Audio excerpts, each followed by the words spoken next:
الحمدللہ رب العالمین والصلاة والسلام علی رسول اللہ وعلی آلہ وصحبہ اجمعین، اما بعد فاعوذ باللہ من الشیطان الرجیم، بسم اللہ الرحمن الرحیم۔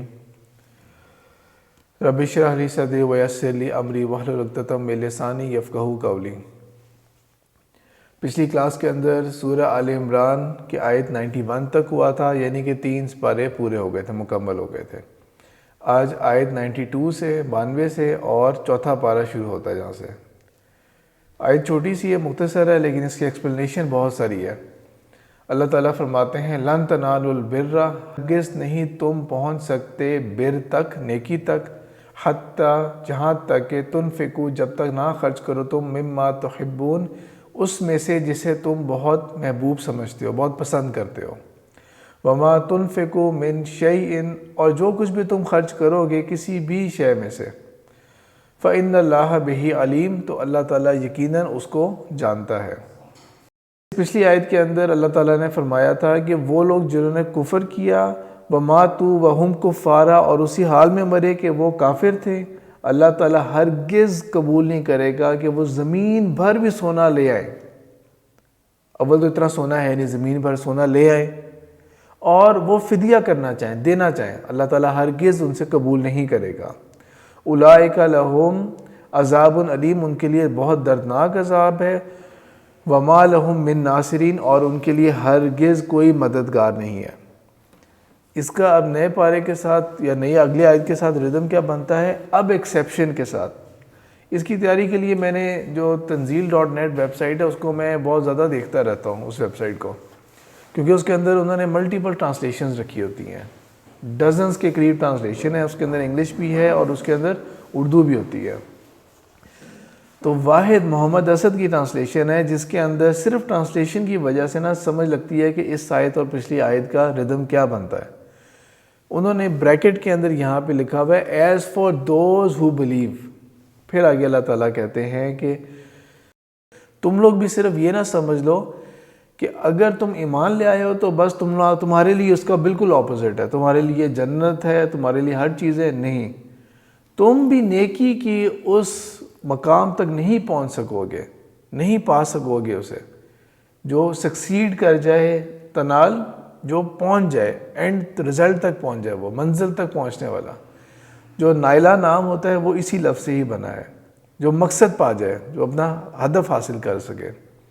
تم لوگ ہرگز اپنا ہدف جو نیکی کا ہے، البر کا ہدف ہے، وہ ہرگز نہیں پا سکو گے جب تک اس کا ایک امپورٹنٹ انگریڈینٹ یہ نہیں ہوگا کہ تم اس میں سے خرچ کر رہے ہو جو تمہیں محبوب ہے۔ اللہ تعالیٰ کو ہم سے یہ تقاضا نہیں ہے کہ ہم نے بھی زمین بھر سونا اکٹھا کر کے اور اللہ تعالیٰ کے راہ میں دے دینا ہے، فدیہ کرنا ہے، جس طرح کافروں کے لیے ایک بعید بات کی جا رہی تھی، امپاسبل بات کی جا رہی تھی کہ اتنا بھی کر لیں گے نا، نہیں قبول کریں گے اللہ تعالیٰ، کیونکہ اللہ تعالیٰ کو اس چیز کی ضرورت نہیں ہے، طلب نہیں ہے اللہ تعالیٰ کو۔ یہ تو اللہ تعالیٰ نے جو آزمائش ہمارے اوپر رکھی ہے، اس کے مطابق اللہ تعالیٰ دیکھنا چاہ رہے ہیں۔ تو ہمارے لیے کیا ہے کہ اگر ہم لوگ مسلمان گھرانے میں پیدا ہو گئے، یا ہم نے کلمہ پڑھ بھی لیا اس کے بعد شعوری طور پہ، یا جو نان مسلم تھے وہ ریورٹ ہو کے مسلمان ہو گئے، لیکن جب تک اس میں سے خرچ نہیں کریں گے جو ہمیں محبوب ہے، جو ہمیں پسندیدہ ہے، ہم نیکی کے تکمیل کو، کمال تک نہیں پہنچ سکتے۔ یہ آیت جو ہے یہ نہیں سمجھ لگ سکتی جب تک ہم بالکل سورہ بقرہ کی آیت ریورٹ بیک کر کے 177 جو آیت ہے سورہ بقرہ کی، اس کو نہ پہلے ایک دفعہ گو تھرو کریں کہ اللہ تعالیٰ کہہ رہے ہیں نیکی کو مکمل طور پہ تم نہیں حاصل کر سکے، نیکی کے کمال تک نہیں پہنچ سکتے، نیکی کی منزل نہیں حاصل کر سکے تم۔ تو وہ نیکی کو اللہ تعالیٰ نے کہاں کیا ڈیفائن کیا ہوا تھا؟ اللہ تعالیٰ نے فرمایا ہوا ایک آیت ہے 177، آیت البر اس کا مشہور نام ہے۔ اللہ تعالیٰ نے فرمایا تھا اس کے اندر لیس البر ان تولوا وجوہکم قبل المشرق والمغرب، نیکی یہ نہیں ہے کہ تم اپنے چہرے کا جو رخ ہے وہ مشرق یا مغرب کی طرف کر لو۔ یہ کیوں، بیک گراؤنڈ کیا تھا اس بات کا، ایسے کیوں کہا ہے کہ مشرق یا مغرب کر لو؟ کیونکہ تحویل قبلہ اس کا بیک گراؤنڈ تھا۔ اللہ تعالیٰ کے حکم سے جب 16 یا 17 مہینے کے بعد جا کے اللہ تعالیٰ کی طرف سے حکم آیا اور رسول اللہ صلی اللہ علیہ وسلم نے نماز کے دوران وہی وصول کرتے ساتھ ہی نماز کی ہی حالت میں اپنا رخ نارتھ سے ساؤتھ کی طرف کر لیا تھا، اور جسے کہتے ہیں بیت المقدس، وہاں سے رخ کیا تھا کعبہ کی طرف، تو اسے کہتے ہیں قبلہ اول، اور یہ قبلہ ثانی اس کے لیے لفظ استعمال ہوتا ہے، یا قبلہ آخر۔ تو اصل میں تو خیر رخ چینج کیا تھا، نارتھ اور ساؤتھ کیا تھا، ایسٹ ویسٹ نہیں کیا تھا، لیکن اللہ تعالیٰ سمجھانے کے لیے کہہ رہے ہیں کہ نیکی یہ نہیں ہے کہ تم اپنے چہرے کا رخ جو ہے وہ مشرق کرو یا مغرب کرو، کیونکہ بہت سارے لوگوں کو اس کے اوپر سوال اعتراضات ہوئے تھے۔ اور ایک دینی مزاج جو ہوتا ہے، جب بھی انسان دین کے راستے پہ چلتا ہے تو اوورآل ایک دینی مزاج جو بن جاتا ہے نا، وہ ظاہری چیزوں کے اوپر بہت سختی ہوتی ہے، ظاہر کے اوپر بہت توجہ ہوگی۔ لباس یا نماز کی حالت اگر آپ کی ہے تو نماز کی حالت کے اندر آپ کو قرآن کتنا یاد کر لیا اور اس میں سے کتنے کا ترجمہ آپ کو آتا تھا اور کتنے کا فہم حاصل کر کے آپ اللہ تعالیٰ کے آگے پڑھ رہے تھے، اور کیا خشوع ہے، کیا خضوع ہے، وہ تمام باتیں سائڈ پہ سب سے امپورٹنٹ یہ ہے کہ آپ کے پیر کی ڈائریکشن یوں ہونی چاہیے، 2 پاؤں کے بیچ میں اتنا گیپ ہونا چاہیے، ہاتھ اس لیول پہ باندھے ہوئے ہوں۔ یہ ظاہر ہے جس کے اوپر بہت زیادہ فوکس ہو جاتا ہے۔ نماز نہیں قبول ہو سکے گی جب تک سر کے اوپر ٹوپی نہیں پہنی ہوگی، نماز نہیں قبول ہوگی، یہ ہوگا، امامت وہی کروا سکتا ہے جس نے داڑھی رکھی ہوئی ہوگی۔ یہ وہ سارے انگریڈینٹس آ جاتے ہیں، وہ ساری باتیں آ جاتی ہیں جو ہم ظاہر کے اوپر بہت زیادہ توجہ دے رہے ہوتے ہیں۔ تو اس دور میں بھی جو مسلمان تھے، اور ہر طرح کے مسلمان تھے آپ صلی اللہ علیہ وسلم کی صف میں، تو ان میں سے کچھ بہت بلند مقام کے اوپر تھے، جو اللہ تعالیٰ نے جس کو ایک طرح کا ہمارے اوپر ان کے ایمان کو ہمارے لیے ایک رول ماڈل بنا دیا۔ لیکن اس کے ساتھ ساتھ وہ بھی تھے جو منافقین کی کیٹیگری میں بھی تھے، اور وہ ود ٹائم بڑھتے رہیں گے۔ ان کا جو رد عمل تھا اس تحویل قبلہ کے اوپر، تو اللہ تعالیٰ نے وہ تمام باتیں 2 رکوع اللہ تعالیٰ نے اس کے اوپر بحث کرنے کے بعد یہاں پہ کنکلوڈ کر دیا بات کو، کہ بات یہ نہیں ہے کہ ظاہری بات کیا ہے کہ تم مشرق کی طرف دیکھ رہے ہو یا مغرب کی طرف کر رہے ہو، یہ ظاہری چیزیں ہیں، یہ نیکی نہیں ہے، مکمل نیکی یہ نہیں ہے، یہ اس کا صرف ایک ایسپیکٹ ہے، اور ایک مزاج کو اللہ تعالیٰ نلیفائی کر رہے ہیں۔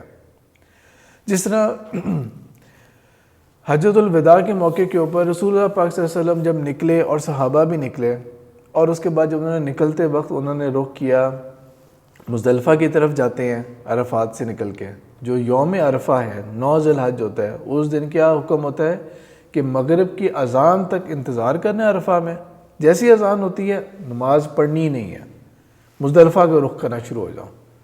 شاید وہ واحد مقام ہوتا ہے کہ جس کے اوپر آپ کو شعوری طور پہ یہ کہا جا رہا ہے کہ نماز جان کے قضا کرنی ہے، آپ نے نظر آ رہا ہے کہ ٹائم نکل رہا ہے، وہ ہے بھی دور، پھر اوپر سے رش اتنا ہوتا ہے، کراؤڈڈ ہوتا ہے، گارنٹیڈ نماز قضا ہوتی ہے، آپ نے جا کے مزدلفہ میں پڑھنی ہے نماز مغرب کی، اور پھر اس کے بعد عشاء کی بھی نماز پڑھنی ہے۔ رسول اللہ صلی اللہ علیہ وسلم بھی اپنے صحابہ کے ساتھ اس طرح نکلے اور مزدلفہ کی طرف جا رہے ہیں۔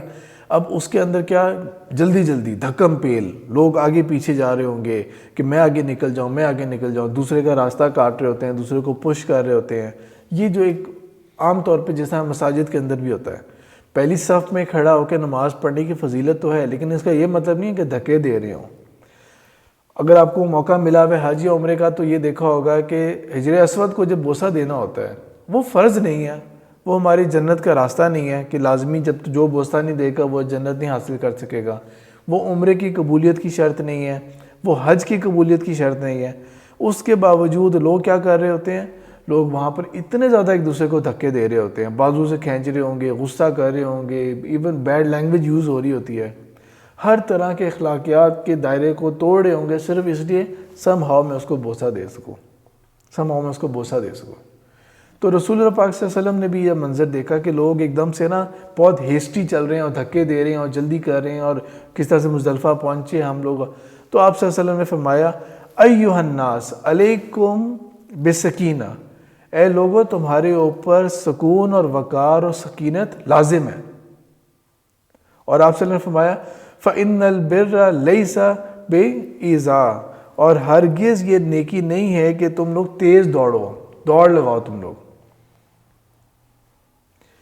بھاگو، دھکے دو ایک دوسرے کو، یہ ہرگز نیکی نہیں ہے، یہ کسی قسم کی کوئی نیکی نہیں ہے۔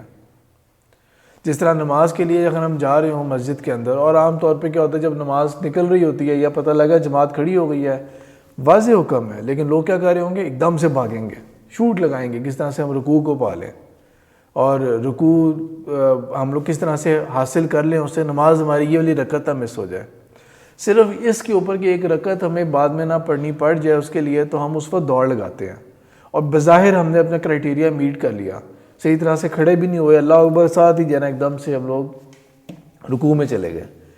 تو اللہ کے رسول صلی اللہ علیہ وسلم فرما رہے ہیں کہ یہ نیکی نہیں ہے، اور ظاہر بات ہے صحابہ کو مخاطب ہو کے کہہ رہے ہیں یہ نیکی نہیں ہے۔ حجۃ الوداع آخری وقت کی بات ہے، اس کے بعد آپ صلی اللہ علیہ وسلم کے پاس چند ماہ تھے۔ حجۃ الوداع یعنی کہ ذوالحجہ کا مہینہ ختم ہو گیا، سال پر محرم، صفر، ربیع الاول، کتنا ٹائم رہ گیا آپ صلی اللہ علیہ وسلم کے پاس؟ لیکن اس کے باوجود پوائنٹ جو سمجھنے والا ہے اس کے اندر ایڈیشنل وہ یہ ہے کہ کوئی ایسا مقام نہیں آتا ہے کہ ہر وقت انسان کو نا اصلاح کی ضرورت ہوتی ہے، ہر وقت اصلاح کی ضرورت ہوتی ہے، کانسٹنٹ امپرومنٹ کی ضرورت ہوتی ہے۔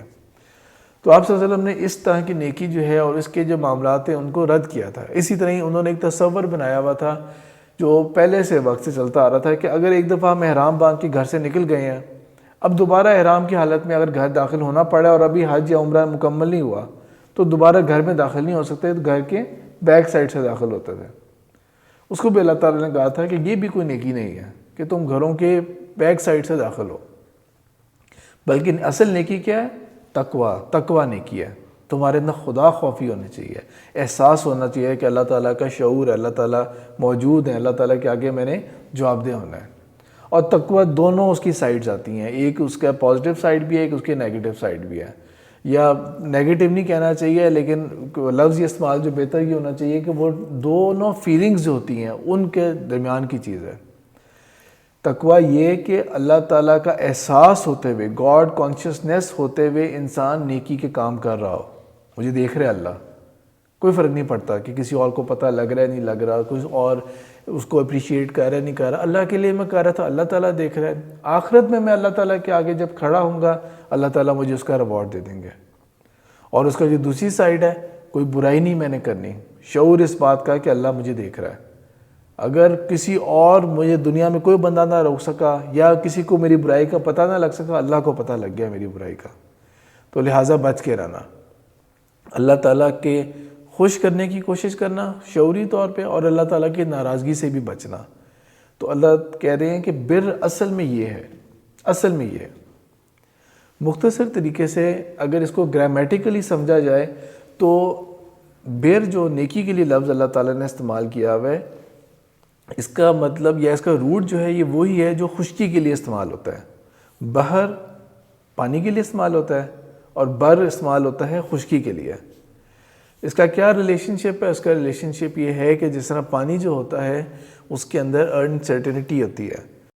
اب تو زیادہ تر ہم لوگوں نے سمندری سفر نہیں کیے ہوتے، اب زیادہ تر جو ہم اگر سمندری یا دریا کے سفر کرتے ہیں وہ تو پلیجر کے لیے کرتے ہیں کہ کہیں چلے گئے ہیں تو چلو فیری ہو گئی، کروز ہو گیا، انجوائمنٹ کے لیے کر لیا۔ ورنہ اس دور کو امیجن کریں جب شپس بھی اس قابل نہیں تھیں اور طوفان بھی آتا ہے اور کبھی آندھی بھی آ رہی ہے اور اپنی جان کا بھی خطرہ ہے، اپنی فیملی کا بھی خطرہ ہے، مال کا بھی خطرہ ہے، ہر طرح کا خطرہ ہے۔ تو ایک انسرٹنٹی آف خوف کے عالم سے جب تسلی کے عالم پہ آ گئے، زمین پہ اتر آئے، اب آپ کو تسلی ہو گئی ہے، ٹینشن دور ہو گئی ہے۔ اس کو شاید ہم لوگ اپنے دور میں بہتر سمجھ سکیں گے ایئر ٹریول کے ساتھ، کہ جب تک خاص طور پہ جب ابھی لینڈنگ کے لیے آ رہا ہے جہاز اور ہوا کے اندر اگر وہ ایئر پریشر سے ذرا جرکس بھی لگ رہے ہیں تو اس وقت ایک انسرٹینٹی ہے۔ جب دونوں جہاز کے پہیے لگ گئے اور بریکس بھی لگ گئے، جہاز رک گیا، چلو الحمدللہ، شکر ہم پہنچ گئے، شکر ہے کہ سیف لینڈنگ ہو گئی ہے۔ اور کتنے فیکٹرز ہوتے ہیں، ٹائر برسٹ بھی ہو سکتا ہے، جہاز اسکڈ بھی کر سکتا ہے، کوئی اور بیچ میں کوئی اور پرندہ یا کوئی اور گاڑی یا کوئی اور چیز بھی آ جائے تو جہاز کی تو اتنی سپیڈ ہوتی ہے کہ وہ بریکس نہیں لگا سکے گا اس طرح سے۔ تو کتنے بڑے بڑے ایئرپورٹس پہ کتنے ایکسپیرینس پائلٹس بھی ایسے ہوتے ہیں جو اس طرح کی سچویشن کو ڈائیورٹ نہیں کر سکتے۔ جب آپ آگے زمین پہ اتر گئے تو ایک تسلی اور سکون، اور چلو اب ہم آگے نکلتے ہیں، یہاں سے نکلیں اب۔ تو نیکی وہ فیلنگ، وہ احساس کہ آپ نے کوئی اچھا کیا تو آپ کے اندر ایک خیر کا جذبہ، جو آپ نے کام کیا تھا، اچھا کام کیا تھا، تو آپ کو ایک تسلی آئی دل کے اندر، اطمینان پیدا ہوا آپ کے دل کے اندر کہ میں نے ایک اچھا کام کیا تھا۔ وہ تسلی اور وہ چیز جو ہے اس سے یہ روٹ ورڈ بنا ہے، یہ والا اچھے بیہیویئر کے لیے لفظ استعمال ہوتا ہے تو اللہ تعالیٰ کہہ رہے ہیں یہ نیکی نہیں ہے ظاہری چیزوں کے اوپر کہ تم مشرق کی طرف منہ کرو، مغرب کی طرف منہ کرو، اور اس کی زد کے اندر اللہ تعالیٰ جب یہ کہہ رہے ہیں ایک خاص مزاج کو کہہ رہے ہیں، تو پھر اس سے ہم یہ بھی انڈرسٹینڈ کر سکتے ہیں کہ ہماری سوسائٹی میں جنرلی دو طرح کی گروپنگز ہوتی ہیں جو نیکی کے اوپر ڈیوائیڈڈ اوپینین ہے۔ ایک اوپینین وہ ہے جو نیک لوگوں کا ہوتا ہے یا دیندار لوگوں کا ہوتا ہے، نیک لوگ نہیں، دیندار لوگوں کا ہوتا ہے۔ ان کے نزدیک یہ ضرور نیکی ہوگی کہ آپ کا لباس اس رنگ کا ہو، یا ٹوپی پہنی ہوئی ہو، یا داڑھی رکھی ہو، ٹخنے سے اوپر شلوار ہو، اور تکبیر اولیٰ جو پہلی تکبیر ہوتی ہے اس سے پہلے آپ مسجد میں ہوں، مسجد میں آپ انتظار کر رہے ہوں، روزانہ قرآن کی تلاوت آپ کر رہے ہوں، روزہ رکھ رہے ہوں، تہجد کی نماز پڑھ رہے ہوں۔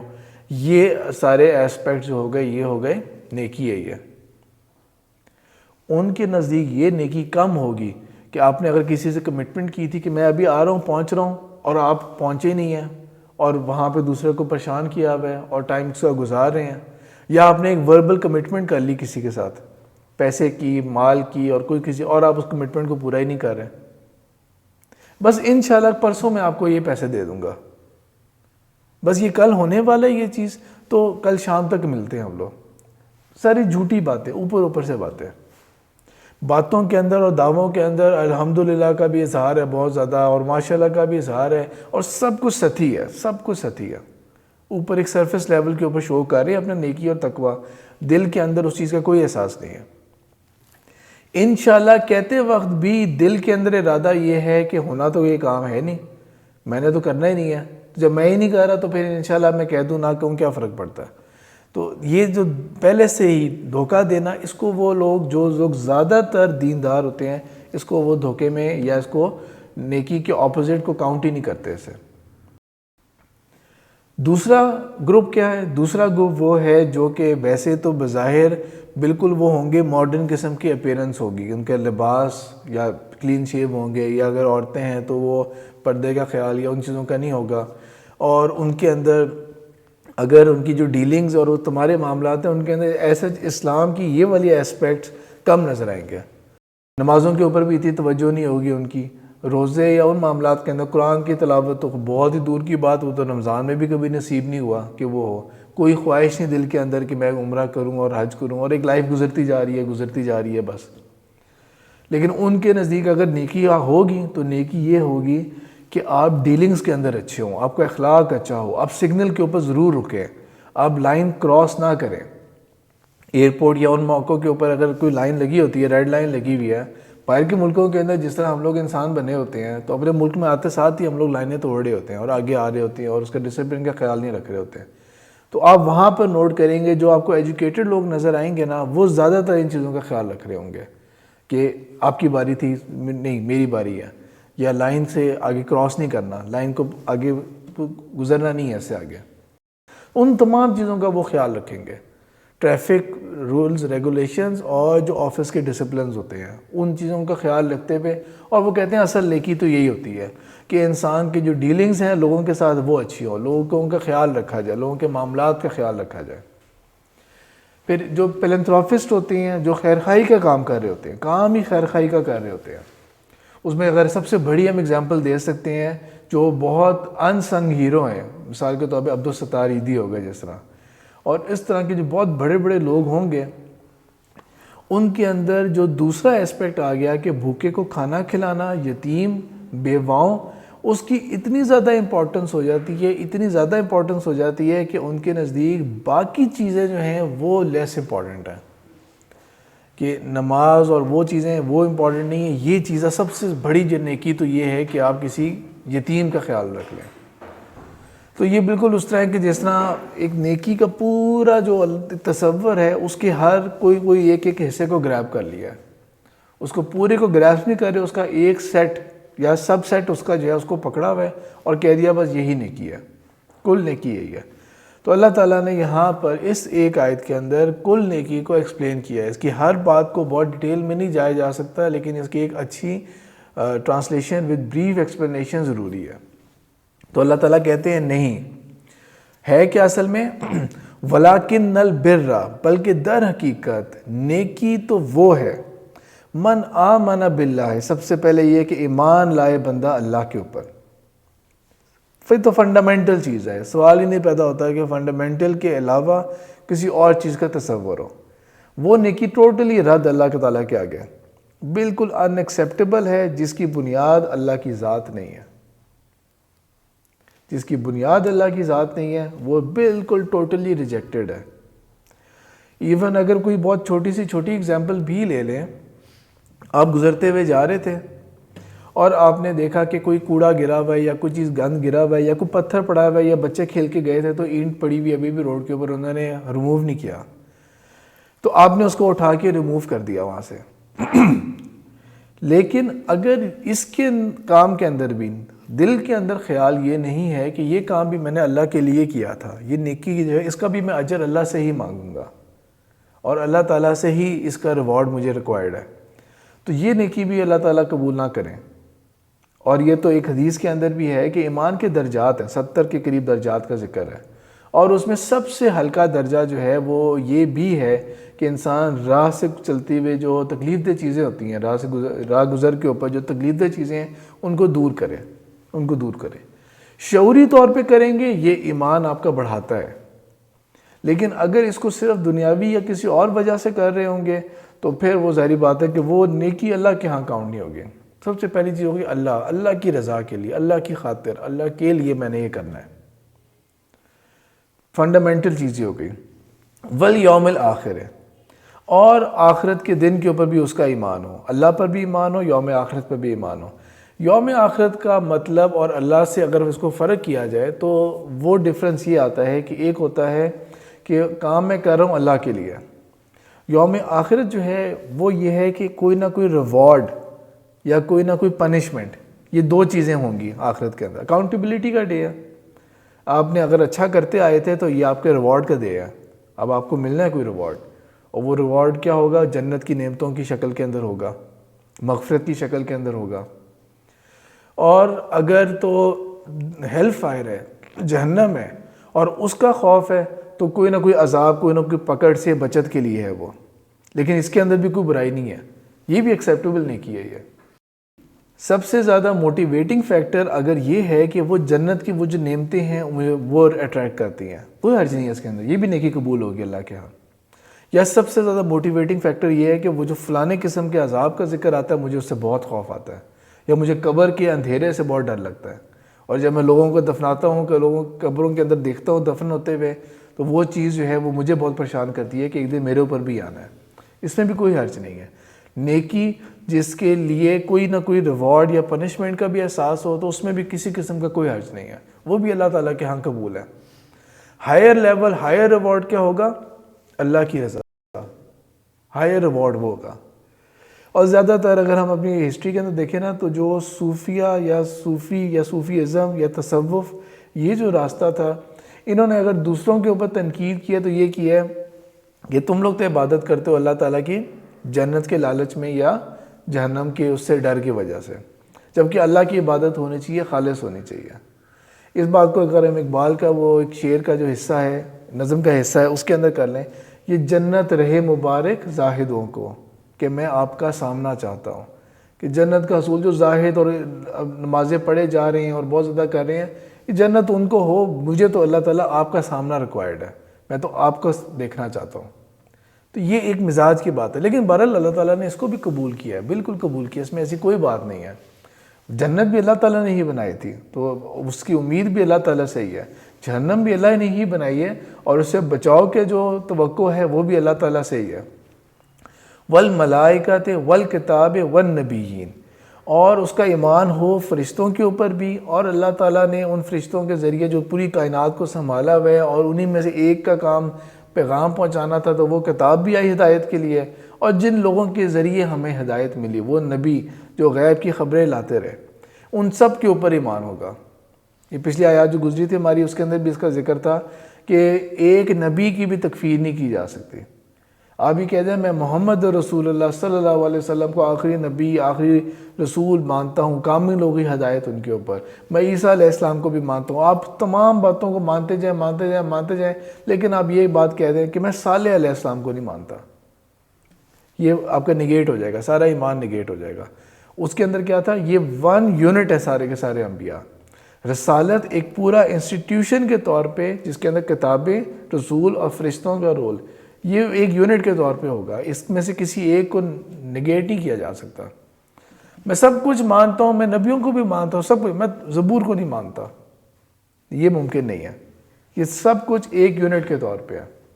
تو فاؤنڈیشن کے اندر جو نظر نہیں آ رہا، جو دل کے اندر کی کیفیت ہوتی ہے، ظاہر کا عمل کچھ اور ہوگا، لیکن جو فاؤنڈیشن ہے اس کے اندر ایمان باللہ، یوم آخرت، فرشتے، کتابیں اور انبیاء، ان کے اوپر ایمان ہوگا. اس فاؤنڈیشن کے بعد اب عمل کی طرف آتے ہیں ہم لوگ. وَآتَ الْمَالَ، اور وہ مال جو ہے وہ دے، خرچ کرے، عَلَىٰ حُبِّهِ، اس کے باوجود کہ اسے خود اس کی چاہت ہے، پسند ہے اسے مال. اور جس طرح ایک حدیث کے اندر آپ صلی اللہ علیہ وسلم نے فرمایا ہے، جب آپ صلی اللہ علیہ وسلم سے پوچھا گیا کہ سب سے اچھا جو انفاق ہے وہ کیا ہے، تو آپ صلی اللہ علیہ وسلم نے فرمایا جب تمہارے پاس صحت بھی ہو، مال کے لالچ بھی ہو، خواہش بھی ہو، لالچ یعنی کہ خواہش اور اس کی تمنا بھی ہو، اور تم اس حال کے اندر جب تم نے کچھ کرنا تھا، آرزویں تھیں اس کے ساتھ، تم اللہ کی راہ میں دے دو. مثال کے طور پہ ایک بندہ جو بالکل بیڈ ریڈن ہو چکا ہے، صحت اب اس کی نہیں ہے، اس کے نزدیک اب اس کو وہ گاڑیوں کا چارم شاید نہ ہو، اس کو کوئی کھانے پینے کا چارم نہ ہو، اس کو کوئی باہر ٹور کرنے کا چارم نہ نظر آ رہا ہو اسے، یا یہ کہ اس بندہ جو ہے وہ ابھی اپنے اس لائف کے صحت، اگر بنیادی صحت بے شک اس کی ہے، لیکن وہ تمام چیزوں سے گزر چکا، انجوائے کر چکا، جس کو انگلش میں کہتے ہیں been there done that، وہ ہو چکا ہے اس کے. اب وہ کہے کہ اب میں دینا چاہتا ہوں اللہ کے راہ میں، وہ قبول تو ہوگا. لیکن جو آپ صلی اللہ علیہ وسلم سے پوچھا گیا تھا کہ بہترین کیا ہوگا، سب سے اچھا کیا ہوگا، وہ ٹائم جب آرزویں بھی ہیں، صحت بھی ہے، خواہشات بھی ہیں، کچھ پلانز بھی ہیں، کسی اور کو دیکھ کے انسپریشن بھی ملتی ہے کہ اس نے یہ کیا تھا میں بھی حاصل کرنا، اس حال میں اللہ کی راہ میں تب خرچ کرنا. تو یس وہ سب سے بہترین. ظاہر بات اللہ تعالیٰ کے علم میں ہوگا کہ تم نے کیا زبردست خرچ کیا تھا اور کس طرح اپنے اوپر جبر کیا تھا وہ خرچ کرنے کے لیے. تو وَآتَ الْمَالَ، مال کا خرچ کرنا، مال دینا، اس کے باوجود کہ تمہیں خود وہ بہت محبوب ہے، جمع کرتے ہو اس کو اپنے لیے کچھ پلانز بنا کے رکھتے ہو، تمہیں اپنی اس کی طلب ہے، ضروریات ہے تمہارے اوپر. اور کہاں خرچ کرتے ہیں؟ ذوی القربہ، اپنے قریبی رشتہ داروں کے اوپر خرچ کرتے ہیں.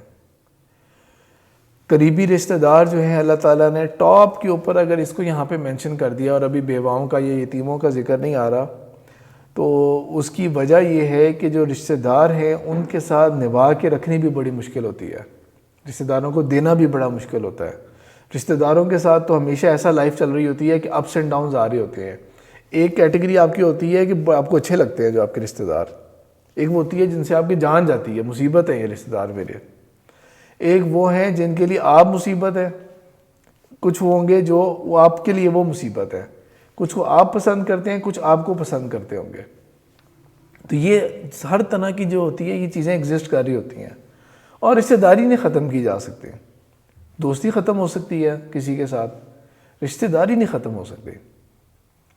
ان لاز کا بھی معاملہ یہ ہو کہ اگر مثال کے طور پہ کسی کی شادی ہوئی تھی اور اس کے بعد وہ ان کی نہیں بنی آپس میں اور ڈائیورس ہو گئی اور وہ علیحدہ ہو گئے، تو وہ میاں بیوی اب نہیں رہے وہ، اور اس طرح باقی ریلیشن شپس جو ہیں وہ اب اس طرح نہیں رہے. اسلام کے دائرے کے اندر رہتے ہوئے وہ جو کچھ بھی ہے، لیکن ادروائز وہ بلڈ ان لاز نہیں کہا جا سکتا انہیں، اب ظاہری بات ہے وہ رشتہ ہی نہیں رہا وہ والا.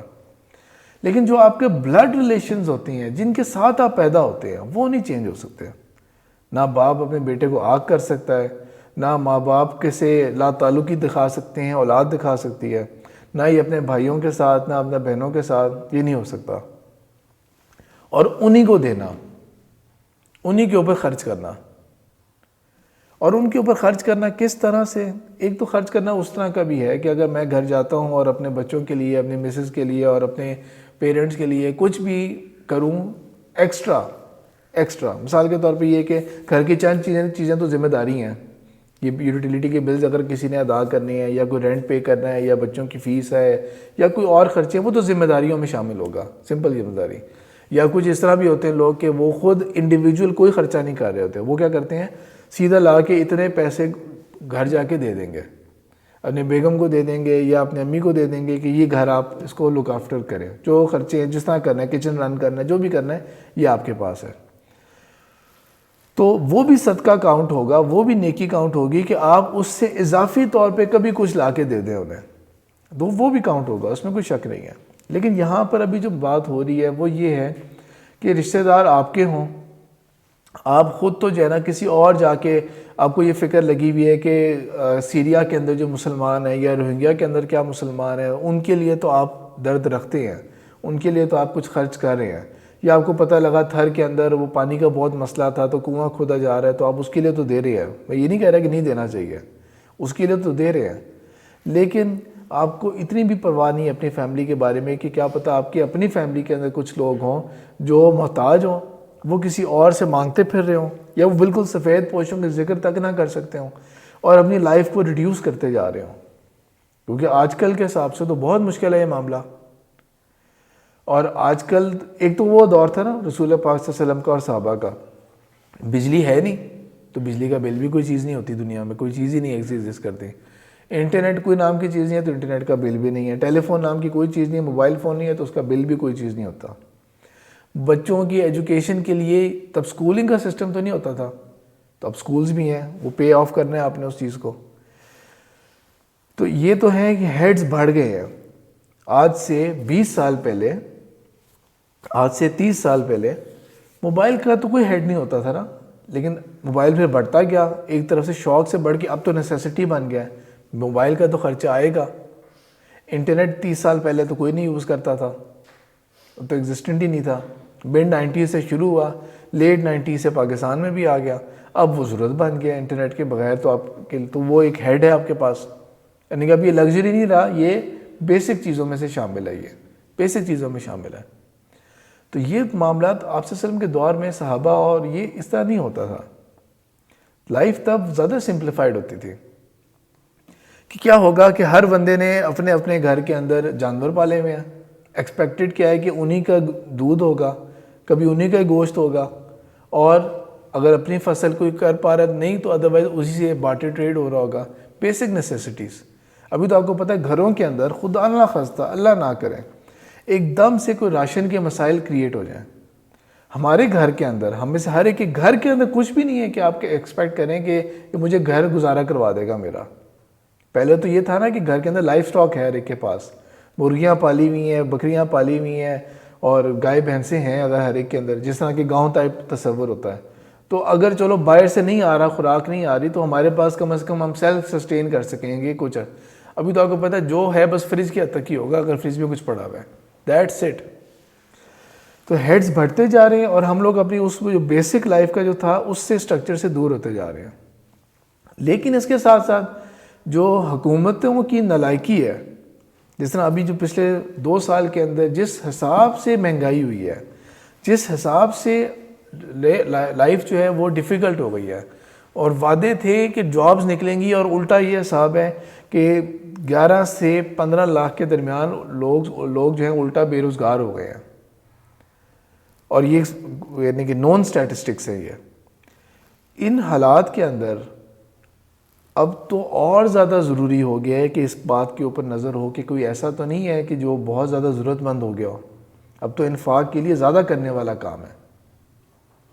جو حکومتوں کے اندر ہوتے ہیں ان کے اوپر بہت بھاری ذمہ داری ہوتی ہے. ان کا ایک غلط ڈیسیجن جو ہے وہ نیچے ہونے والے اگر کروڑوں نہیں تو لاکھوں لوگوں کی لائف کو افیکٹ کرتا ہے وہ, اور بری طرح افیکٹ کرتا ہے. اب ہمارے اوپر یہ ذمہ داری ہے کہ ہم نے اب اپنے رشتہ داروں کے اوپر خاص طور پہ جن سے ملنا جلنا ہے بہت اچھی نظر رکھیں. ملنا جلنا اتنا اچھا ہو کہ آپ کو اچھی طرح آئیڈیا ہو جائے کہ کوئی ایسا تو نہیں ہے جو ضرورت مند بن گیا. اب کسی کو میری کوئی ہیلپ کی ضرورت ہو تو میں اس کو ہیلپ آؤٹ کر سکوں میں, اور میں ان کی مشکل کو آسان کر سکوں. زیادہ ڈیٹیل میں جائے بغیر اب ہم آگے اگلے پوائنٹ کے اوپر موو کرتے ہیں, والیتاما, اور یتیموں کے اوپر وہ خرچ کرے. اب یتیم جو ہے اس کو مثال کے طور پہ میں اگر اپنی بات کروں تو مجھے اللہ تعالیٰ نے یہ نعمت دی کہ میرے پیرنٹس ہیں, اللہ کا فضل ہے کہ ابھی بھی ہیں میرے پیرنٹس, تو میں ابھی جو کچھ بھی ہوں مجھے وہ نعمت ملی پیرنٹس کی وجہ سے کہ میں اس پوزیشن کے اوپر ہوں. پہلے ہم یتیم کو بلکہ انڈرسٹینڈ کر لیتے ہیں. یتیم کے بارے میں آپ صلی اللہ علیہ وسلم نے یہ فرمایا ہے کہ یتیمی ہوتی ہے بلوغت کی ایج تک, بالغ ہونے کی ایج تک جو ہے وہ یتیمی ہے، جب بالغ ہو گیا اب یتیمی نہیں رہے گی، اب آپ اس کو ایڈلٹ کاؤنٹ کریں گے، اس کو لڑکا ہو لڑکی ہو ایڈلٹ ہو، چاہے انمیرڈ ہو ابھی بھی، چاہے یونیورسٹی کے اسٹوڈنٹ کیوں نہ ہو، ابھی اس کو ہم کاؤنٹ کریں گے کہ وہ ابھی یتیم نہیں اب بولیں گے اسے، ٹھیک ہے، ایڈلٹ کے لیے لفظ استعمال ہوتا. لیکن بہرحال یتامہ جو ہے ان کے لیے ان کی لائف کے اندر ایک اتنا ہیوج ایسپیکٹ مسنگ تھا کہ ان کے تو فادر ہی نہیں ہے. اب وہ جو کمی ان کے اوپر آنی ہے، جو ان کے لیے جو کچھ بھی وہ پیچھے رہ جائیں گے اس کے اندر، تو جو دوسرے جن کو اللہ تعالیٰ نے نعمتیں دی تھی ان کی ذمہ داری ہے کہ وہ ان کا خیال رکھیں، سوسائٹی کی ذمہ داری ہے کہ وہ ان کا خیال رکھیں. معلوم کریں کہ یتیم اگر کوئی ہے، خاص طور پہ اگر تو فیملی کے اندر ہی کوئی یتیم ہے، پھر تو اس کا ڈبل حق بن گیا، پھر تو اس کا ڈبل حق بن گیا کہ آپ کا قریبی رشتہ دار بھی ہے وہ، اور ساتھ ساتھ وہ یتیم بھی ہے، پھر تو اس کا ڈبل حق ہے. لیکن اس کے علاوہ اگر کوئی آؤٹ سائیڈر ہے اور آپ کو پتہ ہے کہ وہ یتیم ہے، تو آپ اس کی بڑھ چڑھ کے ہیلپ کریں. ایک ہیلپ جو انسٹیٹیوشنز بن گئے ہیں ان کی طرف سے بھی کی جا سکتی ہے کہ میں فار ایگزامپل میں صاحب مال ہوں، تو میں کہتا ہوں کہ اچھا میں کسی یتیم کو سپانسر کرنا چاہتا ہوں، تو میں نے دیکھا اچھا فلانا آرگنائزیشن ہے وہ یتیموں کے لیے کچھ کرتی ہے، تو میں آپ کا ڈونر بن جاتا ہوں، میں ڈونیٹ کرتا ہوں، آپ اس یتیم کی کفالت کر لیں. یہ اس کو ہم کہیں گے کہ آپ نے انفاق تو کر دیا، اللہ تعالیٰ قبول بھی کرے، اللہ تعالیٰ آپ کو اس کا اجر بھی دے اور یتیم کی لائف کے اندر جو کمی تھی وہ بھی پوری کرے. لیکن اس کو ہم یوں انڈرسٹینڈ کر سکتے ہیں کہ بالکل یہ سر سے اتارنے والی بات ہے ایک طرح سے. صحیح اصل میں تو خوبصورتی وہ ہو نا یتیم کی پرورش کرنے کی کہ آپ کسی یتیم کو اڈاپٹ کر لیں، اپنے گھر میں لے آئیں، اس کی ایک ایک چیز پہ گزارا کریں. یہ نہیں کہ صرف آپ نے 5,000 روپے دے دیا کسی کو کہ یتیم ہے تو اس کو پیسے دے دیا کرنا، یعنی کہ اللہ تعالیٰ اس کو بھی قبول کریں گے. لیکن اصل تو خوبصورتی یہ ہوگی کہ آپ اڈاپٹ کر لیں کسی کو اگر، اور اس کے ساتھ آپ اچھا سلوک کریں اور اس کو اس طرح لے کے چلیں کہ جس طرح ایک والد یا والدہ پرورش کرتے ہیں اپنے بچے کی، اس طرح لے کے چلیں. تو یہ اصل سب سے خوبصورتی کی بات ہی ہوگی. نو ڈاؤٹ یہ بہت مشکل کام ہے، اس میں کوئی شک نہیں ہے کہ یہ ایک بہت مشکل کام ہے. چلیں اگر یہ نہیں ہو سکتا تو جو ایس او ایس ولیجز ہوتے ہیں یا ایدی کے اندر یا جیسا اور بہت سارے آرگنائزیشنز ہیں جو کہ اس کو لے کے چل رہے ہوتے ہیں، والمساکین، اور مسکینوں کے اوپر بھی وہ خرچ کریں. اور مسکین کا لفظ سمجھ لیں تو زیادہ ڈیٹیل میں جانے کی ضرورت نہیں ہوگی. ساکنہ سے ہے، سکون اسی لفظ سے بنا ہوا ہے، اطمینان، سکون. اور مساکن گھر کے لیے بھی استعمال کیا جاتا ہے لفظ، جو آپ کے لیے چھت و پروٹیکشن آپ کے لیے ہوتا ہے. ٹھیک ہے، آپ یوں سمجھیں کہ جس طرح زندگی کی ایک دوڑ ہے اور ہم ایک ایفرٹ کر رہے ہوتے ہیں، اور جو پچھلے 200 سال کے اندر یہ جو پیپر کرنسی نے کمبختی پیدا کر دی ہے کہ اگر آپ کے پاس مال ہے لیکن آپ بھاگ دوڑ نہیں کر رہے نا، تو ڈیلی آپ غریب ہو رہے ہیں، ڈیلی آپ غربت کی طرف جا رہے ہیں. اگر آپ روزانہ بھاگ دوڑ نہیں کر رہے، آپ کے پاس اگر 50 لاکھ بھی پڑا ہوا ہے نا، تو 50 لاکھ 2 مہینے بعد اس کی ورتھ کم ہو جائے گی، 3 سال کے بعد اور ورتھ کم ہو جائے گی، بائنگ پاور ہی ختم ہوتی جا رہی ہے. تو آپ نے تو ویسے ہی بہت زیادہ بھاگ دوڑ کرنی ہے، صرف مینٹین کرنے کے لیے ایک بھاگ دوڑ کرنی پڑ رہی ہوگی آپ کو. تو مسکین وہ ہیں جو زندگی کی دوڑ میں اخراجات، لائبلٹیز، رسپانسبلٹیز اور انکم وہ اتنی ڈیفیکلٹ بن گئی ہیں کہ وہ دوڑ نہیں پا رہے، وہ رک گئے ہیں، وہ سکون میں آ گئے ہیں، کھڑے ہو گئے ہیں، وہ ان سے آگے بڑھا نہیں جا رہا. ان کے اوپر خرچ کرنا، اور وہ بھی اس طرح خرچ کرنا جو زکوٰۃ کا بھی ویژن ہے کہ اس طرح خرچ کر دیں کہ وہ اب آگے دوبارہ دوڑ میں آگے بڑھ سکیں. ان کی کوئی ایسی ضرورت کو ایسے آپ اس کو میٹ کر لیں کہ اس سے ہم لوگ ان کو جو رک گئے ہیں نا آگے بڑھ سکیں. نہ کہ یہ کہ بس 100 روپے لگا دیا یا بے نظیر انکم سپورٹ پروگرام کی طرح بس 1000 2000 3000 لگا دیا اور لاکھوں لوگوں کو مفلوج کیا ہوا ہے بس، اور اس سے زیادہ بڑھ کے وہ ایک الیکشن اور ووٹ جیتنے کا بس ایک بہانہ بنا ہوا ہے وہ. تو اصل میں اس طرح ہیلپ کرے کہ وہ اپنی دوڑ میں دوبارہ شامل ہو جائے، وہ بندہ دوڑ میں دوبارہ شامل ہو جائے. وہ وابن السبیل، اور راستے کا بیٹا یعنی کہ مسافر. یہ عربک ایکسپریشن ہے، ابن بیٹے کو کہتے ہیں، سبیل راستے کو کہتے ہیں، جہاں سبیل اللہ، تو راستے کا بیٹا یعنی کہ مسافر، اور مسافروں کے لیے وہ خرچ کرے. جہاں پہلے زمانوں کے اندر مسافر خانے ہوتے تھے اور اس طرح.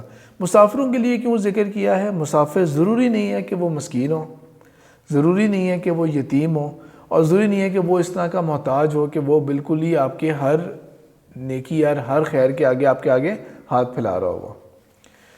فار ایگزامپل ایک بندہ اپنے گھر اور اہل و عیال کے اندر بہت اچھا ویل آف ہے, وہ سفر کر کے کہیں جاتا ہے.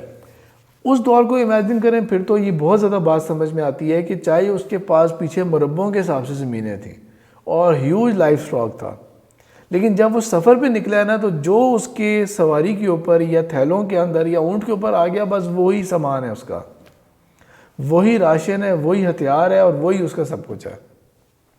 ابھی تو ہمیں پھر بھی کچھ سہولت مل گئی ہے نا, کیونکہ کریڈٹ کارڈز ہاتھ میں ہوتے ہیں, ڈیبٹ کارڈ ہوتے ہیں, پیسے نہیں ہیں اے ٹی ایم سے وڈرا کر لیے, اگر آپ کسی اور شہر میں آپ فون کر کے ایزی پیسہ سے پیسے منگوا لیں.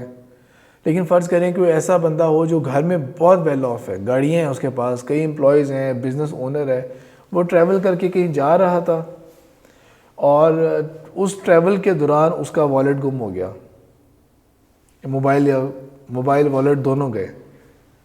وہ تو ایک دم سے وہ بالکل یہ کہیں گے نا مفلوج ہو گیا وہ. اب تو وہ شاید اگلی جگہ جانے کے لیے بھی کوئی کرائے کا محتاج ہوگا کہ میں نے ادھر سے ادھر جانا ہے, مجھے سم ہاؤ کہیں سے کرایہ مل جائے. نہ موبائل اس کے پاس ہے, اور موبائل نہیں ہے آج کل کے حساب سے, موبائل نہیں ہے تو سب کچھ گیا آپ کا. پھر تو نہ آپ کو موبائل نمبرز یاد ہوتے ہیں اس کے بغیر, نہ آپ کو کوئی اور چیزیں سے اتنا سے پتہ ہوتی ہیں. موبائل گیا تو بہت کچھ گیا آپ کا.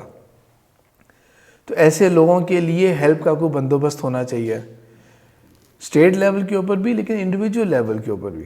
آپ کو اپنی سوسائٹی کے اندر بارے میں پتہ ہو.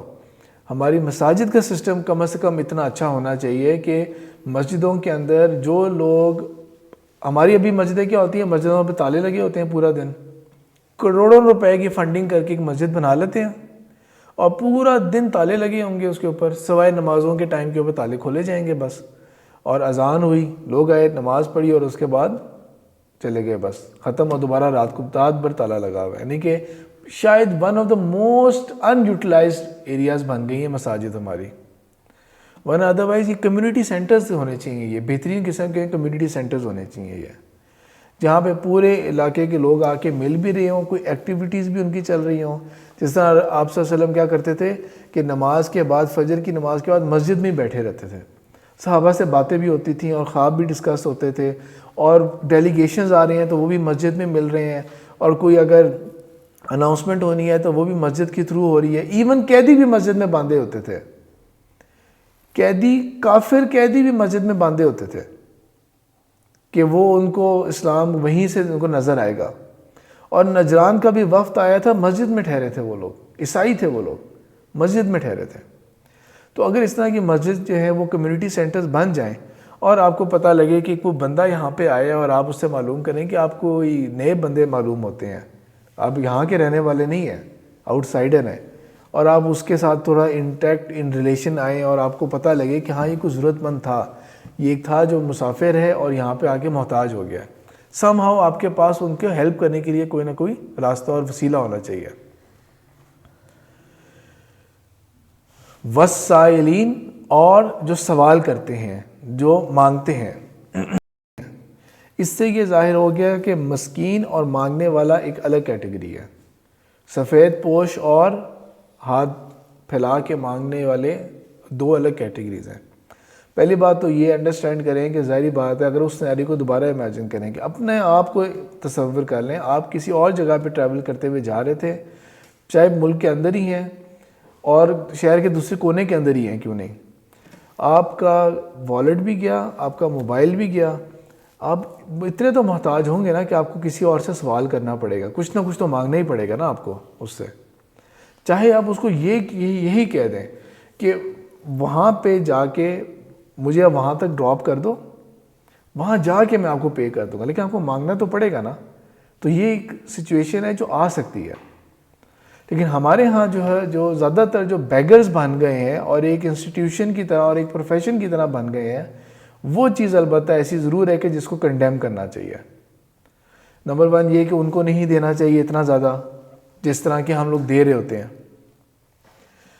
کیونکہ ان لوگوں کو کیا ہوتا ہے, جو لوگ محنت سے کما رہے ہوتے ہیں اور بیکاری جو ہے وہ اس سے زیادہ جب کما رہے ہوتے ہیں نا, تو وہ کیا ہوگا, وہ جو کمانے والا, محنت کرنے والا ہے, اس کا دل خراب ہوگا, کہے گا میں پورا دن مزدوری کرتا ہوں اور میں اتنا کماتا ہوں, یہ بیکاری ہے, صرف مانگ رہا ہوتا ہے اور یہ زیادہ کما رہا ہوتا ہے.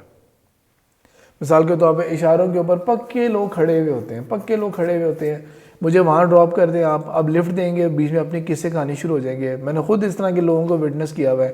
ایک دفعہ لفٹ دی، اگلے دن پھر ادھر ہی کھڑے ہوئے اشارے پہ، سیم سٹوری سنا رہے ہیں. وہ سامنے والے اشارے کے اوپر ایک عورت تھی جو بڑا سا پوسٹر لے کے آئی ہوئی تھی، بچہ گود میں تھا اور بڑا سا پوسٹر لیا ہوا تھا کہ بچہ اس کے والد فوت ہو گئے. اور اس طرح میں نے گاڑی پاس روک کے اس کو مختصر پوچھا کہ کیا ہوا، تو اس نے بتایا کہ بچہ کے ابو فوت ہو گئے ہیں، یہ ہو گیا وہ. میں کہا ٹھیک ہے میں ہیلپ کروں گا آپ کی، آپ اپنا نمبر دو، گھر کا بتاؤ، تو گھر آ کے اور پراپر ہیلپ کریں گے. ٹرسٹ کے تھرو، جو اپنا ٹرسٹ بنایا ہوا ہے اس کے تھرو پراپر ہیلپ کریں گے. کوئی الگ پتہ نہیں، بالکل موبائل اٹھانا ہی بند کر دیا. تو یہ جو پروفیشنل بیگری ہے اس کی ضرور چھان پڑتال ہونی چاہیے، ضرور دیکھنا چاہیے کہ کیا معاملہ ہوگا. ہاں اگر آپ کو پھر بھی ترس آتا ہے نا کسی کے اوپر کہ نہیں دیکھو بیچارہ ہے اور وہ کہہ رہا ہے کہ میں اپنے بچوں کے لیے کچھ کھانا ہے وغیرہ، پھر آپ کھانا ہی لے کے دیں اسے. ڈونٹ گیو ہم اور ہر منی. 100 روپے 200 روپے 50 روپے مت دیں اسے، آپ اس کو کھانا ہی لے کے دیں. کھانا کھلا دیں کسی بھی ریسٹورینٹ یا کہیں پہ بھی جا کے جو دوسرے قسم کے ہوتے ہیں، یا کسی تندور سے کچھ لے دیں اسے تاکہ وہ بات کلیئر ہو جائے. ایک دفعہ ایک فارمیسی کے پاس، کیونکہ ویلفیئر ٹرسٹ ہے تو اس لیے اس طرح کے ایکسپیرینسز ہوتے رہتے ہیں. مثال کے طور پہ ایف8 کے مرکز کے اندر میں جا رہا تھا تو وہاں پر فارمیسی کے باہر، اور یہ اکثر فارمیسیز کے باہر آپ نے دیکھا ہوگا کہ لوگ کھڑے ہوتے ہیں، پرسکرپشنز پکڑی ہوئی ہوتی ہیں انہوں نے. پرسکرپشن بنانا کون سا مشکل کام ہوتا ہے کہ یہ دیکھیں جی دوائی لے دیں ہمیں، وہ تو بہت محتاج ہیں اور اس طرح کر کے. اب آپ جان چھڑ یا تو آپ نہیں دیں گے، یا آپ جان چھڑانے کے لیے 100 روپے یا 50 روپے یا جو بھی آپ کے ہوگا وہ دے دیں گے آپ اسے نا، اور وہ کہہ دے گا. اس کے لیے بھی آپ کیا کریں، آپ نے یہ کرنا ہے، دوائیاں لینی ہیں، آئے میں آپ کو دوائیاں لے کے دیتا ہوں. پہلے تو پرسکرپشن بھی غور سے دیکھیں کہ یہ پرسکرپشن جو ہے یہ آج کل کی ہے بھی کہ نہیں ہے، کوئی ویلڈ پرسکرپشن ہے کہ نہیں ہے. اور جا کے آپ اس کو اندر جا کے کہیں میں دوائیاں بھی لے کے دیتا ہوں. اور جب آپ دیکھیں گے نا دوائیاں لے کے دیتا ہوں میں، اگر وہ فراڈ ہے نا تو وہ جان چھڑا لے گا وہاں سے. اگر وہ فراڈ نہیں ہے تو آپ کے ساتھ آئے گا. ہاں اس میں بھی آگے بیٹ یہ ہے کہ دوائیاں ایز اٹ از دوبارہ واپس بھی ہو جاتی ہیں پھر. تو جو آپ اس کو لے کے دینا وہ آپ اس کو کہیں گے میں کھول کے دوں گا. مثال کے طور پہ اگر کوئی کھانسی کا شربت ایسی چیز ہے تو میں کھول کے دوں گا اسے، ڈبی اس کی ڈسٹروائے کروں گا میں اس کی، پھر ڈبی نہیں اس کی رہے گی، تاکہ انشور کیا جائے کہ وہ کیس جینون ہے کہ نہیں ہے. جو اگر دے بھی رہا ہوتا ہے نا اور آپ کا دل چاہے، مثال کے طور پہ ایک بچہ ہے وہ کچھ چیز بیچ رہا ہے، بہت سارے لوگ یہ بھی کرتے ہیں کہ اٹھائی ہوں گی، انہوں نے 8-10 چیزیں اٹھائی ہوں گی اور ان کا لالچ یہ ہوگا کہ آپ ان کو بس پیسے دے دیں اور وہ چیز نہ بیچنی پڑے نا. جب آپ ان سے کہیں گے نہیں مجھے نہیں چاہیے، پھر کہیں گے کوئی مدد کر دیں، کچھ کر دیں.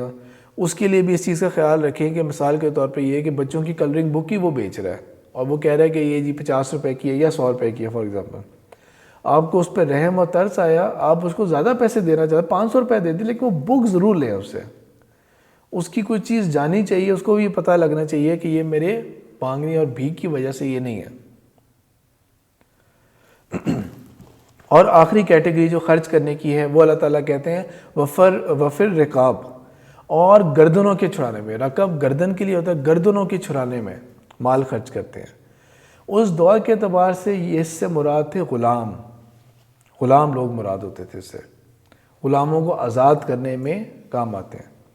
غلاموں کا جو سسٹم تھا اور جو کلچر تھا، انشاءاللہ اس کے اوپر بھی ایک لیکچر ہو جائے گا کبھی مستقبل کے اندر، کیونکہ اس کے بہت سارے ذہن میں کویسچنس، خاص طور پہ آج کل کا جو مائنڈ سیٹ ہے نا، جو آج کل کے جو بون ہے، غلامی اور لونڈیوں کا تصور، یہ چیزیں ہے نا ہضم نہیں ہو رہی ہوتی صحیح طرح سے.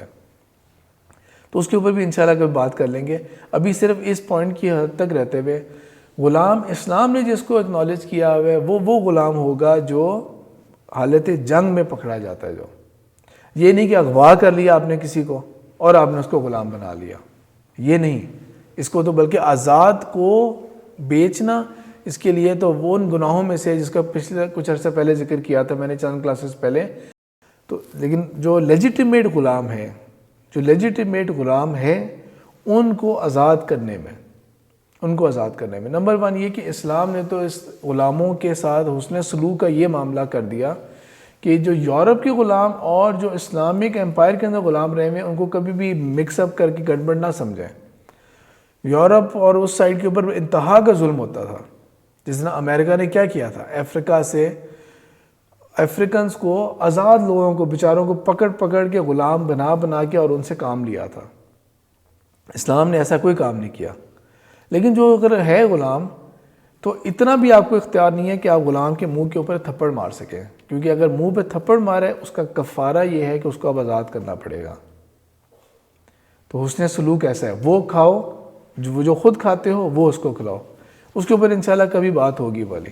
لیکن غلاموں کو آزاد کرنے میں آج کل کے اعتبار سے، کیونکہ آفیشلی دنیا میں غلام نہیں ہے۔ پاکستان کا جب آئین بنا تھا تو پہلے آئین کے اندر ہی یہ تھا کہ سلیوری نہیں ہوگی۔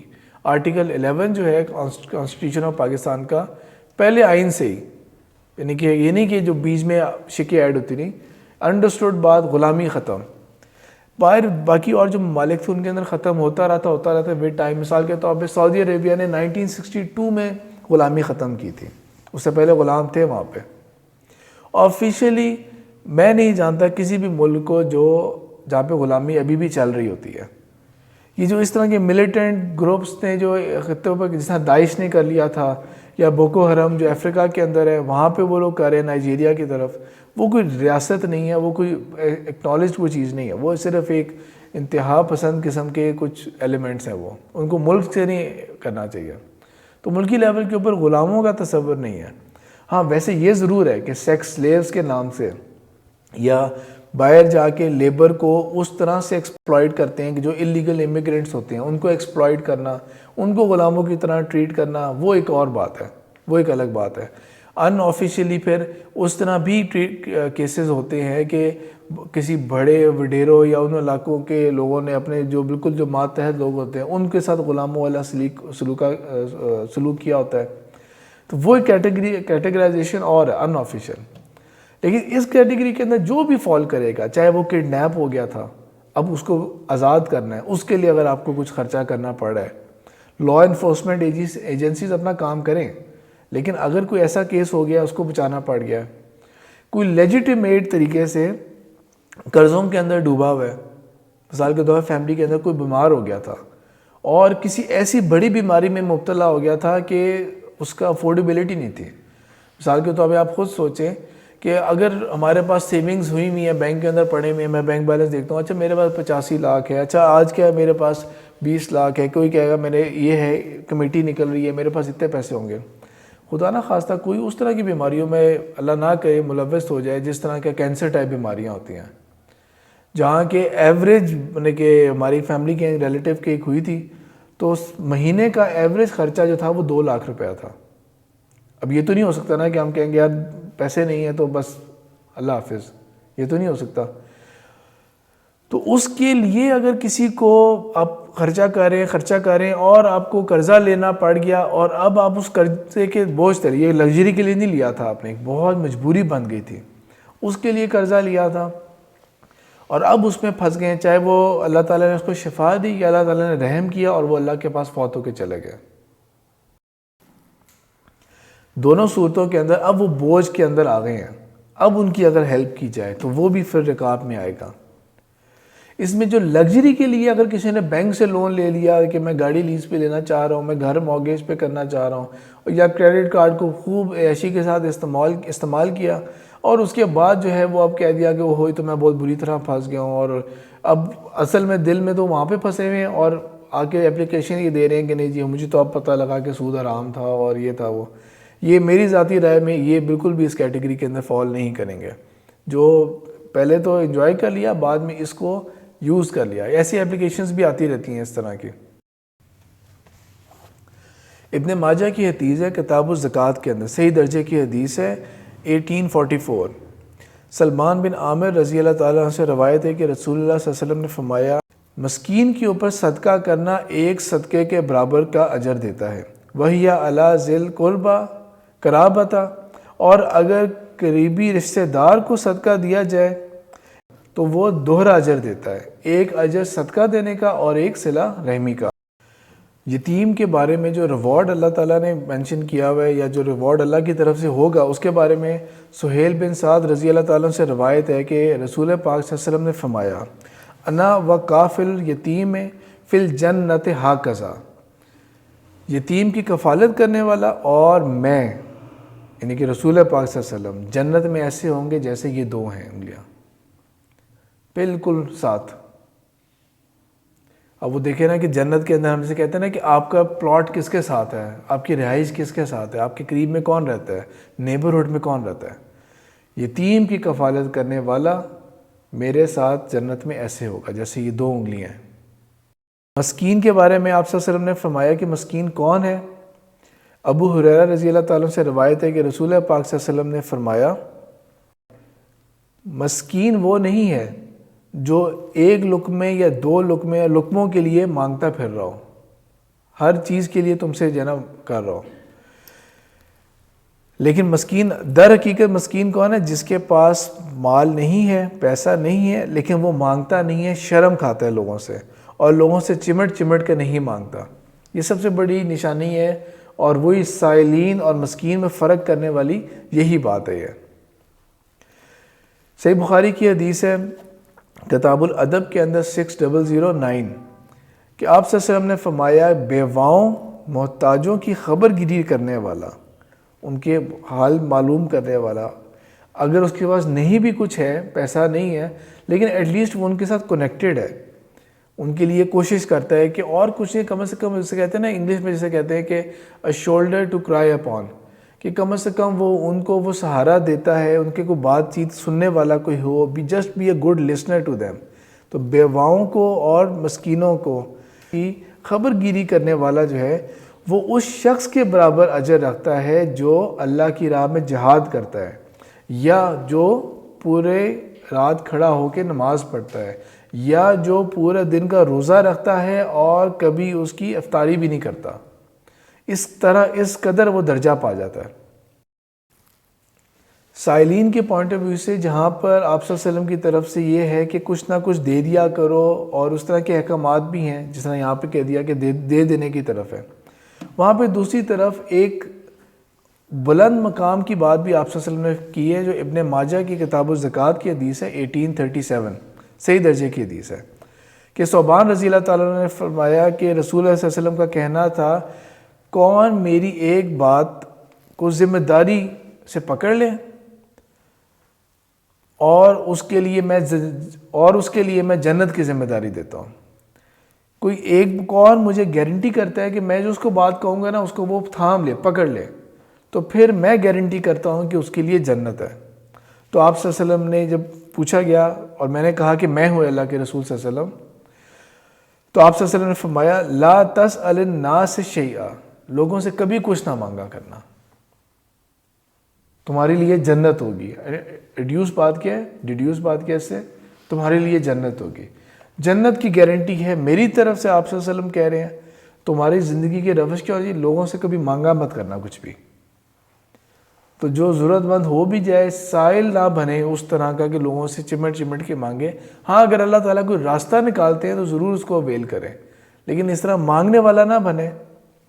تو آپ صلی اللہ علیہ وسلم اس کے لیے کہہ رہے ہیں کہ جنت ہے اس کے لیے۔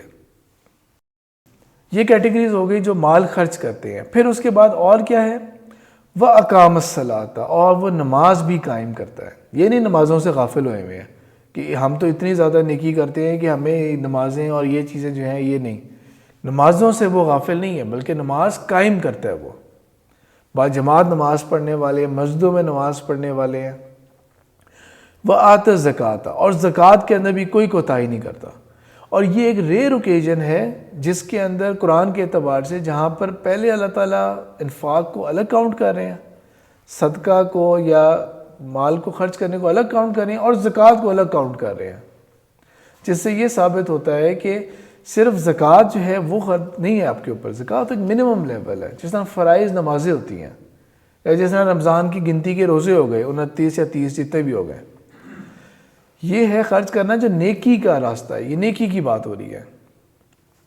تو وہ نماز بھی قائم کرتا ہے، کوئی کوتاہی نہیں، کوئی ایکسکیوز نہیں اس کے اندر، اور وہ زکوٰۃ بھی ادا کرتا ہے اپنی۔ وَالْمُوفُونَ بِعَهْدِهِمْ إِذَا عَاهَدُوا، اور وہ ہمیشہ ایفائے عہد کرتا ہے جب بھی وہ کمٹمنٹ کر بیٹھتا ہے۔ کوئی بات کہہ دی اس نے، چاہے وہ ریٹن پیپر کے اوپر نہیں ہے، اسٹیمپ پیپر پہ نہیں ہے، کاغذ پہ بھی نہیں ہے، انگوٹھا بھی نہیں لگا ہوا، کوئی ریکارڈ نہیں ہے، لیکن میری کمٹمنٹ ہے، میرا ورڈ آف ماؤتھ تھا، میں اس پہ قائم رہوں گا۔ اور سچے بندے کے لیے ضروری نہیں کہ ہر بات میں آپ کو وعدہ بھی کرنا پڑ رہا ہو. آپ کی عام بات بھی جو ہے وہ بھی ایک کمٹمنٹ ہے آپ کی. آپ نے ایک عام بات کہہ دی تھی, یہ بھی کمٹمنٹ ہے. اور اگر خدا نہ خواستہ وہ آپ کمٹمنٹ نہیں کر پا رہے نا پوری, تو آپ ویل ود ان ٹائم دوسرے کو انفارم کریں, کوشش کریں اور ویل ان ٹائم انفارم کریں اسے. میں نے اپنی طرف سے بیسٹ ایفرٹ کی تھی, بس حالات ایسے ہو گئے کہ یہ میں نہیں کر سکا. دوبارہ اگر مجھے موقع ملا میں ضرور اس کی کوشش کروں گا, یا میں یہ نہیں کر سکا میں اتنا ضرور کروں گا. مثال کے طور پر لوگ اگر کوئی کسی سے پیسے لے کے اور آپ نے پیسے دے دیے, اگلا کمٹ کر کے بیٹھ جاتا ہے کہ ٹھیک ہے یہ میں آپ کو اگلے مہینے سے دینا شروع کروں گا. اب وہ دوبارہ ہی لے پیسوں کو. اب یہ آپ کی جو ہے نا شرافت کا یا آپ کے اس کا ایک امتحان لینا شروع ہو جاتا ہے. مہینہ گزر گیا, آپ پہلے ٹینشن لینا شروع ہو جائیں گے شاید آئے گا میرے ساتھ بات کرے گا. یہ مہینہ گزر گیا, اس نے بات ہی نہیں کی پیسوں کی. 2 مہینے گزر گئے ہیں. اب آپ نے بہت زیادہ ہمت کر کے, آپ نے کہا اچھا بھی نہیں لگ رہا میں مانگوں اس سے. آپ نے میسج کیا تو میسج کا رپلائی نہیں آیا کوئی. پھر آپ نے ہمت کر کے بات کی اس سے, ہاں ضرور بس یہ میں ابھی دوں گا. آپ تسلی میں آ گئے کہ چلو اگلے مہینے دے دے گا, ایک پریشانی لگ گئی ہے. پھر دوبارہ کے بیٹھ جائے وہ.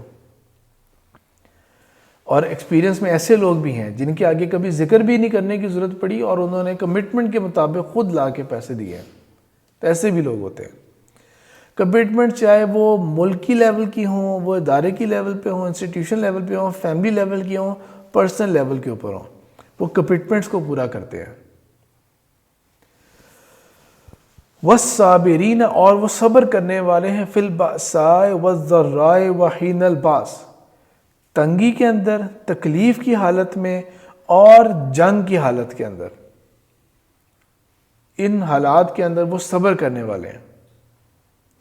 جب تنگی ہوتی ہے, آپ کو کسی بھی چیز کی تنگی ہو رہی ہے, وہ مال کی تنگی ہو, وہ آپ کے لیے کوئی چیز برداشت سے باہر ہو رہی ہے, کوئی آپ کو تنگ اتنا کر رہا ہے, یا آفس کا انوائرمنٹ یا یونیورسٹی کا انوائرمنٹ ایسا بنا ہوا ہے, وہ والا معاملہ ہو, فزیکل تکلیف آپ کو ایسی ہے, کوئی چوٹ لگ گئی تھی یا کچھ ایسا, یا کوئی صدمہ ہوا تھا, خدا نہ خواستہ اللہ نہ کرے کسی کی ڈیتھ ہوئی تھی, کوئی آپ کو ایسا, یا کوئی لاس ہوا تھا آپ کو جس کا صدمہ آپ کو ہوا, یا جنگ تک کی حالت ہوئی بھی ہے کوئی, جس کے بارے میں انگریزوں نے کیا جملہ بنایا ہوا ہے, everything is fair in love and war. بالکل ایسی بات نہیں ہے. ان حالات کے اندر, ان مشکل حالات کے اندر بھی وہ صبر کرنے والے ہیں.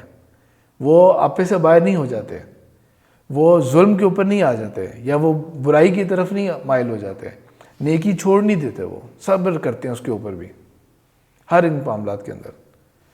تو کیا کیا شامل ہو گیا؟ اللہ پہ ایمان, آخرت پر ایمان, فرشتوں پر ایمان, کتابوں پر ایمان اور رسولوں پر ایمان. یہ فاؤنڈیشن ہو گئی, دل کی کیفیت ہو گئی, فاؤنڈیشن ہے یہ. اس کے اوپر وَآتَ الْمَالَ عَلَىٰ حُبِّهِ, مال کی محبت کے باوجود, جو اللہ تعالیٰ نے ایک فیکٹ بیان کر دی ہے کہ ہم ہر ایک کو دنیا کی چاہت ہے ہم سب کو, لیکن اس کے باوجود وہ مال خرچ کرتے ہیں کس کے اوپر؟ اپنے قریبی رشتہ داروں کے اوپر, یتیموں کے اوپر, مساکین کے اوپر, ابن السبیل کے اوپر اور سائلین کے اوپر. خرچ بھی کر لیا, اس کے ساتھ ساتھ اب کیا ہے اوپر؟ نماز بھی قائم کرتے ہیں, وہ زکوٰۃ بھی دیتے ہیں, اپنے تمام عہد اور پیمان کو اور کمٹمنٹس کو پورا بھی کرتے ہیں, چاہے وہ شادی کی کمٹمنٹ, کانٹریکٹ والے معاملات تھے, بزنس کانٹریکٹس تھے, امپلائمنٹ سے ریلیٹڈ تھے, آپ امپلائی ہیں, امپلائر ہیں, جو بھی آپ کا رول ہے, ہر طرح کی کمٹمنٹ پوری کرتے ہیں. یا ایک گزرتے ہوئے بندے سے آپ کی ایک چھوٹی سی کمٹمنٹ ہو گئی تھی, اس کو پورا کرتے ہیں اور صبر کرتے ہیں ان مشکل حالات کے اندر. یہ سارا کچھ جو مجمع ہے ان سب چیزوں کا, ایک بیوٹیفل جسے کہتے ہیں نا, ایک کمبینیشن بنتا ہے. اللہ تعالیٰ کہتے ہیں اولئک الذین صدقوا, یہ لوگ ہیں جو سچے ہیں بر کے دعوے میں, نیکی کے دعوے کے اوپر بالکل سچے ہیں. ان کا دعویٰ ہے تو ماننے والا ہے, وہ نہیں کہ جو پہلے سیکولر مائنڈیڈ اپنے مرضی کا کہہ رہا ہے, ریلیجس مائنڈیڈ اپنی مرضی کا نیکی کا کہہ رہا ہے, اور ہر کوئی جو ہے وہ صرف اپنا اپنا حصہ اور سیلف سیٹسفیکشن کے لیے کر رہا ہے.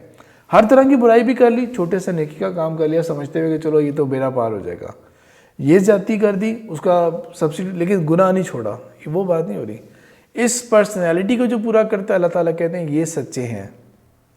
اور ساتھ اللہ تعالیٰ کہتے ہیں وَأُولَئِكَ هُمُ الْمُتَّقُونَ, اور متقی بھی یہی ہیں. پھر متقی بھی لوگ یہی ہیں.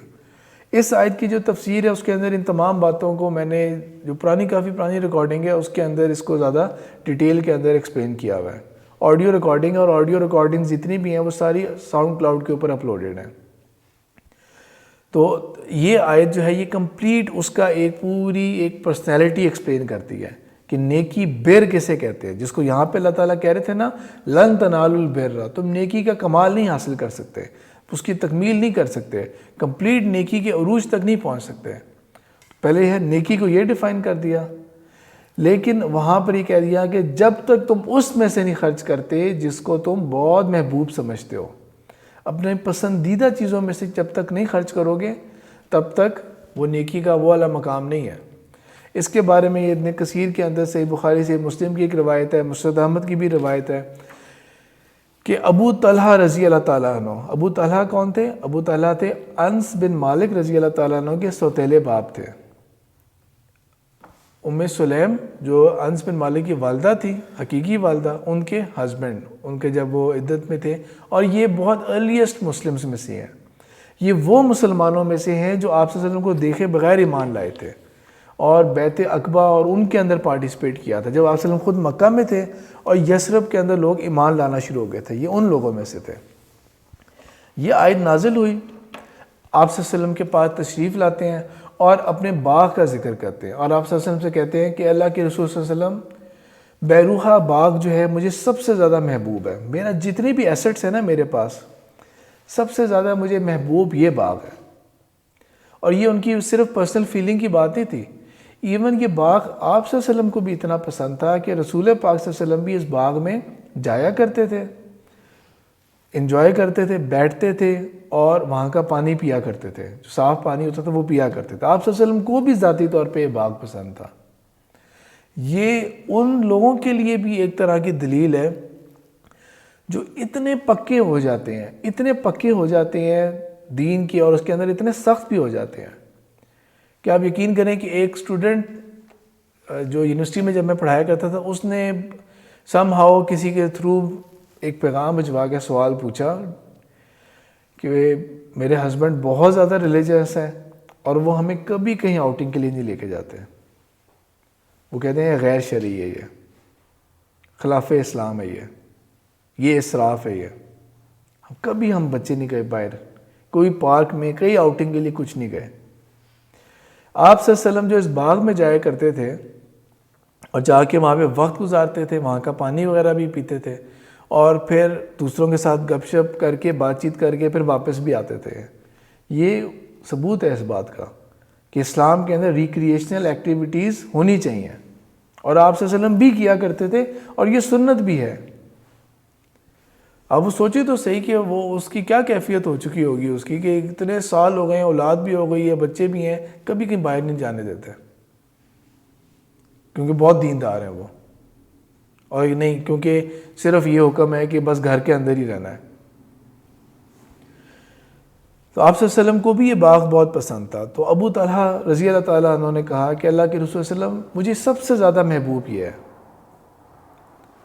اور اللہ تعالیٰ نے کہا ہے کہ تم نیکی نہیں حاصل کر سکتے، کمال کو نہیں پہنچ سکتے جب تک اپنی محبوب ترین چیز اللہ کی راہ میں خرچ نہیں کرتے.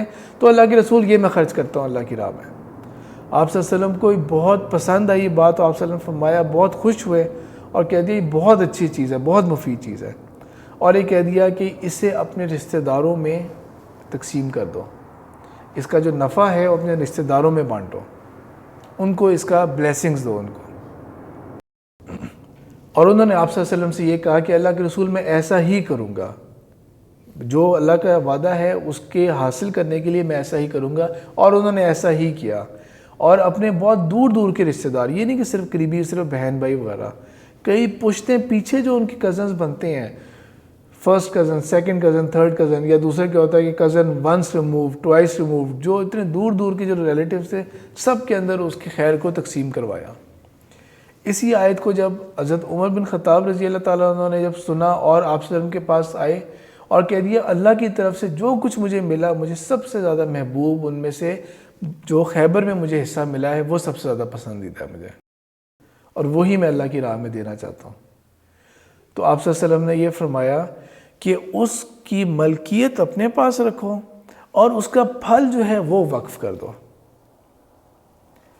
جو انڈاؤمنٹس ہوتی ہیں جو اس وقت دنیا جہان کے جو ادارے چل رہے ہیں، مثال کے طور پہ میں ٹرسٹ کا ذکر کر رہا تھا، قانونی اعتبار سے یہ ٹرسٹ ایکٹ 1888 اتنا پرانا، 132 سال پرانا انگریزوں کا دیا ہوا قانون ٹرسٹ ایکٹ 1888 سے کا اندر یہ ٹرسٹ بنائی ہے. اور اس کے اندر کیا ہوگا کہ یہ ٹرسٹ ہے، بورڈ آف ٹرسٹیز ہوں گے، ٹرسٹیز امین ہیں، یہ امانت ان کو دی جائے گی، اس کی جو ایکسپینڈیچر ہے اس میں سے کوئی وہ خرچہ نہیں لیں گے، ڈیڈیکیٹ کریں گے، رولز ریگولیشن جو کچھ بھی ہیں ان تمام کی جو بالکل فنڈامنٹل سٹارٹ ہوتی ہے نا، وہ اسلام کے اندر جو وقف کا تصور ہے نا، وہ وہاں سے آؤٹ پٹ نکلتا ہے. بڑی بڑی یونیورسٹیز ہیں جو امریکہ کے اندر بھی یا یو کے اندر بھی، آکسفورڈ اور ہارورڈ بھی، اور یہ ساری کی ساری جو ہے نا یہ انڈورسمنٹ پہ چل رہی ہوتی ہیں، بڑے بڑے وقف ہوئے ہوتے ہیں یہ. اور حرم کے ارد گرد بھی اگر آپ دیکھیں نا، بڑے بڑے ہوٹلز ہیں نا، وہ اصل میں وقف ہے، وہ وقف ہوئے ہوئے فار ڈفرینٹ پرپزز. یہ تصور جو ہے یہ اگر ہم اس کو جس طرح کہتے ہیں نا، کئی چیزیں سائنس کے اندر ہیں جو اسلام نے دی ہیں، تو اس طرح یہاں پر بھی foundations, welfare trust, welfare societies, جو پیلنتھروپی کے جتنے بھی اس طرح کے کام ہیں نا جس میں وقف کا تصور ہے، ایک چیز جو ڈیڈیکیٹ ہو گئی ہے، پراپرٹی ہے، ایسٹ ہے، وہ یہاں سے اس کی توڑ نکلتی ہیں. اور اسلام کے اندر ایون جو مخالف گروپس بھی ہیں انہوں نے بھی خیال رکھا ہے اس بات کا. مثال کے طور پہ 100 سال پرانی بات ہے جب آٹومن امپائر سلطنت عثمانیہ کو ختم کیا تھا، اور مکہ مدینہ کے اندر کس نے ظلم کیا تھا، کون آگے بڑھ گیا تھا؟ شریف حسین جو تھا، جو ان کا بنایا ہوا گورنر تھا. اور پھر بعد میں اسی کے اوپر دوبارہ پھر حملہ یہ جو آل سعود ہیں انہوں نے کیا. یعنی کہ بہت کم سالوں کے اندر یہ 2 گروپس اونرز چینج ہوئے. حرم کی جو کنٹرول ہے وہ ترکوں سے جو ہاشمیوں کی طرف گیا، ہاشمیوں سے پھر آل سعود کی طرف گیا، اور دونوں نے حرم کی جو حرمت ہے اس کے اوپر ظاہری بات ہے کہ جب حملہ کرنا ہے تو حملہ کرنا ہے. لیکن وقف کا خیال تب بھی رکھا، جب ٹیک اوور کر لیا نا تو معلوم کروا لیا کہ یہ آپ نے وقف کیا ہوا تھا تاکہ ہم اس کو کنٹینیو کریں اس طرح، اور اس کو مستقل لے کے چلیں. اس چیز کا بھی خیال رکھا تھا. تو یہاں پر اللہ تعالیٰ اس آیت کے اندر اس بات کو کنکلوڈ کریں، ایک حدیث کے اوپر اس ساری بات کو ہم فائنلائز کرتے ہیں، ختم کرتے ہیں، جو بیر کے راستے کے بارے میں آپ صلی اللہ علیہ وسلم نے فرمایا ہے. بخاری کی کتاب الادب 6096 نمبر حدیث ہے، ان عبداللہ بن مسعود رضی اللہ تعالیٰ عنہ ان نبی صلی اللہ علیہ وسلم قال ان الصدق یہدی الی البر، سچ جو ہے یا سچائی جو ہے وہ انسان کو نیکی کے راستے پہ لے کے جاتی ہے. اگر آپ نیکی کے راستے پہ یہ جو آیات کا ذکر ہو گیا خود بھی جا کے دیکھیں اور ڈیٹیل میں انڈرسٹینڈ کریں، پرانی ریکارڈنگ اس کو بھی دیکھیں، کسی اور کی بھی ریکارڈنگ ہے یا کسی اور کے کوئی لیکچر یا کتاب ہے اس کو بھی دیکھیں، اور دل میں خواہش پیدا ہو گئی میں نے یہ بننا ہے، تو اس کے بارے میں آپ نے فرمایا سچائی ہے جو انسان کو بر کے راستے پہ لے کے چلتی ہے. کتنے لوگ ہوں گے جن کے لیے یہ والی ساری باتیں ہوتی ہیں لیکن توفیق ہی نہیں ہوتی نیکی کرنے کی. یتیم کتنے ہوں گے، کتنے لوگ ہوں گے جو ضرورت مند ہوں گے، اور کتنے لوگ ہوں گے جو ایکچوئل بڑھ کے ہیلپ کر رہے ہوں گے اور اپنی لائف کے اندر گزرے ہوں گے، اور کبھی ان سے مانگا جائے تو وہ ایکسکیوزز دے رہے ہوں گے، یہ مجبوری ہو گئی تھی، یہ ہو گیا تھا، اس دفعہ نہیں دے سکتے، اگلی دفعہ دے دیں گے. کسی اور کی ہیلپ کر رہے تھے، وہ فیملی میں شادی آ گئی تھی، وہ یہ ہو گیا تھا، یونیورسٹی کی فیس دینی تھی، ہر طرح کے ایکسکیوزز سارے کے سارے. اصل میں بنیادی طور پہ یہ توفیق ہوتی ہے ایک اللہ کی، اللہ تعالیٰ نے اس بندے سے قبول کریں کہ نہیں کریں. تو اگر اپنے آپ کو اس توفیق کے قابل سمجھنا ہے تو پھر سچ کے راستے پہ چلنا شروع ہو جائیں. جھوٹ کو چھوڑیں، جھوٹ آپ کو توفیق چھین لے گی آپ سے. سچائی کے راستے پہ چلیں، سچ بولنا شروع کریں، مخلص ہوں، صادق بنیں، تو وہ کیا کرے گی؟ یہدی الی البر، وہ آپ کو خود ہی راستہ کھولتی جائے گی نیکی کی طرف. ان الصدق یہدی الی البر وان البر یہدی الی الجنہ، اور جو بر ہے، جو نیکی ہوگی، وہ پھر آپ کا راستہ کھولے گی، ہدایت کرے گی الی الجنہ، جنت کی طرف آپ کے، وہ آپ کو جنت تک لے کے جائے گی. سچائی، سچ آپ کو بر کے راستے پہ، بر آپ کو جنت کے راستے پہ چلا جائے گا۔ فَإِنَّ رَجُلٌ، اور ایک شخص سچ بولتا رہتا ہے، سچائی کے راستے پہ چلتا رہتا ہے، حتیٰ یکون صدیقاً، یہاں تک کہ وہ سرٹیفائیڈ اب صدیق اللہ تعالیٰ کے ہاں مرتبہ پا جاتا ہے۔ صدیق کا مرتبہ ہم کس کے لیے استعمال کرتے ہیں؟ حضرت ابو بکر صدیق کے لیے۔ انسان سچائی کے راستے پہ چلتا رہتا ہے، بر کے راستے چلتا رہتا ہے، یہاں تک کہ اللہ کے نزدیک وہ سرٹیفائیڈ صدیق بن جاتا ہے۔ اور دوسری بات کیا ہے؟ وَإِنَّ الْكَذِبَ، اور جو جھوٹ ہے، یہدی الی الفجور، وہ نافرمانی کے راستے کے اوپر کھولتی ہے آپ کا راستہ۔ توفیق اس کی نہیں ہوگی، توفیق برائی کی ہونی شروع ہو جائے گی، برائی کے موقع مل رہے ہیں گے، اور برائی پہ چلنا بھی آسان ہوتا جائے گا آپ کے لیے جب آپ جھوٹ بولنے کی عادت نہیں چھوڑیں گے۔ وَإِنَّ الْفُجُورَ يَهْدِي إِلَى النَّارِ، اور یہ جو نافرمانی کا رستہ ہے یہ آپ کو لیڈ کر کے لے کے جائے گا نار کی طرف، جہنم کی طرف۔ وَإِنَّ رَجُلًا يَكْذِبُ، اور ایک شخص جھوٹ کے اوپر چلتا رہے گا حتیٰ یکتب، حالانکہ وہ لکھ دیا جائے گا اب اللہ کے ہاں، عند اللہ، اللہ کے ہاں، کذاباً، جھوٹا لکھ دیا جائے گا، وہ یہ ہے ہی جھوٹا، سرٹیفائیڈ ہے۔ نیکی کی جو راہ ہے، جو نیک راہ ہے، اس کے اوپر آپ کو سچائی لے کے آئے گی، جھوٹ آپ کو اس کے اوپر نہیں لا سکتا۔ ایک آدھ آپ نے آئسولیشن میں نیکی کر لی تو آئسولیشن میں نیکی ہوگی۔ یہ جو کریکٹر جس کو اللہ تعالیٰ پروجیکٹ کر رہے ہیں قرآن کے اندر، ان دو آیات کی کمبینیشن کو آپ انڈرسٹینڈ کریں اگر، یہ کریکٹر جو سامنے آتا ہے، یہ کردار جو سامنے آتا ہے، یہ جھوٹے کا نہیں ہو سکتا۔ جھوٹ بولنے والا بندہ یہ کردار کا نہیں ہو سکتا، جو سچ بولتا ہے وہی اس کردار کا ہوگا۔ تو آپ یہ سمجھ لیں کہ جب آپ سچ بولنا شروع ہوں گے، سچائی کے راستے پہ چلنا شروع ہوں گے، اور سچائی کا راستہ کو آسان تو نہیں ہوتا، مشکل راستہ ہوتا ہے۔ جھوٹ کیوں بولتے ہیں ہم لوگ؟ یا ایک بچہ جو ہے وہ جھوٹ بولا کیوں سیکھتا ہے؟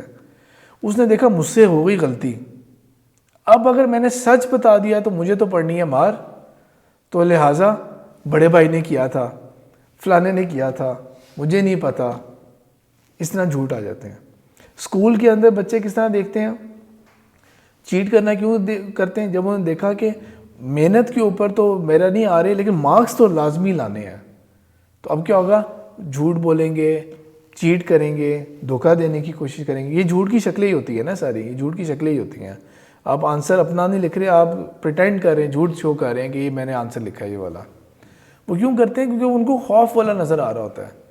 اب آپ، اور یہ سارے خوف ریئلٹی ہے، یہ سارے خوف ریئلٹی ہیں۔ یہ واقعی سچائی کے راستے کے اوپر چلنا تو مشکل کام ہے، آسان کام نہیں ہے، لیکن پھر اللہ تعالیٰ توفیق دیتے ہیں، یہ سارے راستے کھلتے چلے جائیں گے، یہ والے سارے راستے کھلتے چلے جائیں گے یہ والے، اور انسان پھر اس کے اوپر چلتا ہے۔ اور ظاہری بات ہے کہ ایک چیز دوسری چیز کو تقویت دیتی ہے، ایک معاملے نے دوسرے کو تقویت دی۔ کلاس کے شروع کے اندر میں نے جو حدیث کا ذکر کیا تھا کہ جو راستے سے تکلیف دہ چیزیں کو دور کرتا ہے، حدیث آپ کے کانوں میں ہے۔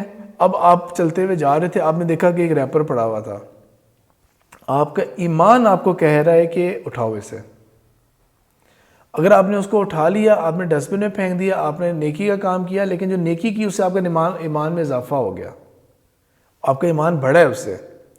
عمل ایمان کی طرف بڑھائیں گے، ایمان عمل کی طرف لے کے جائے گا، دونوں چیزیں ایک دوسرے کو اوپر لے کے چلتی ہیں۔